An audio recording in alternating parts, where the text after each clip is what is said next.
Speaking of feeling the feeling, something I have talked about before is doing a meditation where you are actively creating, simulating the feelings of how you want to feel. You can also just do this throughout the day, like having a mindful moment, but you have to basically just think of a time where you felt really good. Like, I don't want to say perfect, but just very in the moment, very content. Think of the feeling when you I don't know. It's like I don't want to be too specific because everyone has different things. Like I was gonna say if someone gives you a gift that you really wanted, some people are like uncomfortable receiving gifts, so I don't know.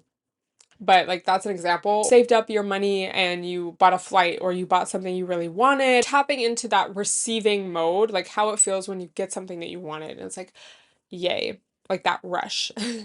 That contentment, that fulfillment. Just really sitting with that feeling because sometimes if you actually buy something and it's kind of on a whim or whatever, you have that feeling, but then it like quickly drops back down and it's not satisfying and it like adds to the void. So just being very present and like sitting with that feeling and feeling it in your whole body.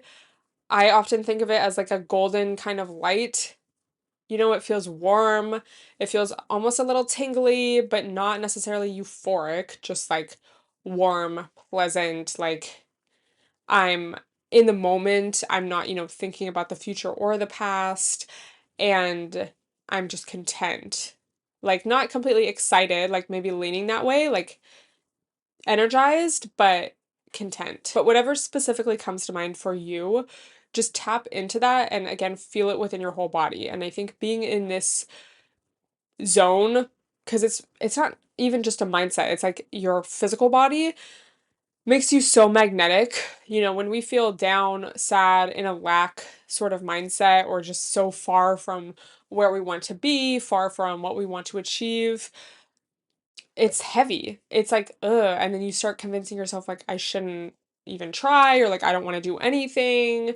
What's the point? So when you can kind of shift your vibration, should we say, to like that higher vibes, like buzzing a little bit, like you have good energy, you're like open, ideas can flow more freely to you, you feel just in a better mood. So ways also to help you with this are taking a walk, stepping away from your screen.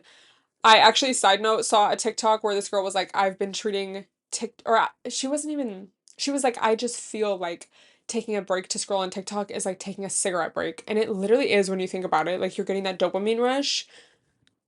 Oh my God, because I will literally do that. I'll be like, okay, I'll just like scroll. Like, if I come home, oh my God, it's like a side note, but yeah. So we need to have like a mindful moment, like quick manifestation. Let me lock in sesh instead of a scroll. Don't get me wrong, we love a scroll sesh sometimes, but you know what I mean? Like, just being mindful of that. If you have a specific memory or a specific image of like receiving something that you can use as a reference point, that is also really helpful.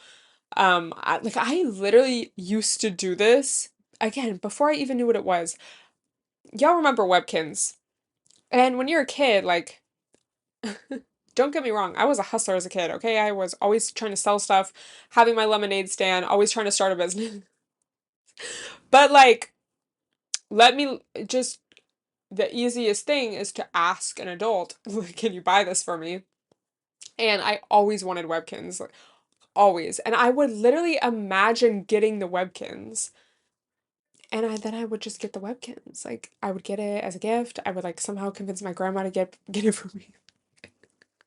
But I literally remember I have a specific memory of like being in the bathroom and just like imagining getting it. And like it came true. So let me lock in quickly as a child and get this Webkins. I talked about this in the past episode, but another method is the law of assumption. And I'm sure again some of you have heard about this. It's basically just the belief system that you like assume things are going to work out.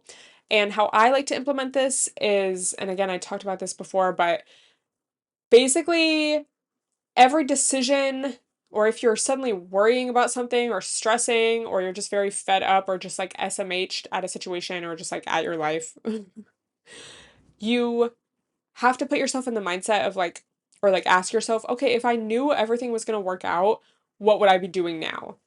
And I was talking about this specifically in regards to like being in your come up era.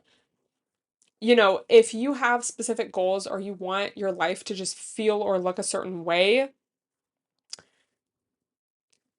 sometimes again, that leap feels very daunting or just a lot, overwhelming. It's like, how am I going to get from here to there? And again, it's very easy to like overwhelm yourself, to just feel stressed out, to feel like I'm not even going to try. It's too much. I probably won't even make it anyway. But when you have this belief, like this very grounded, because some people will say it's delusional, but for me, it's like a very just grounded, like, I trust myself. I trust the universe. I trust whatever. I trust that things are going to work out. I trust that I can handle it. I trust that I know what to do. Therefore, if everything is going to work out in the end, what do I need to do today? So it's more so, instead of like trying to make things work out, you're just like, okay, what's the next logical step? Because I already know things are going to work out. So what makes the most sense?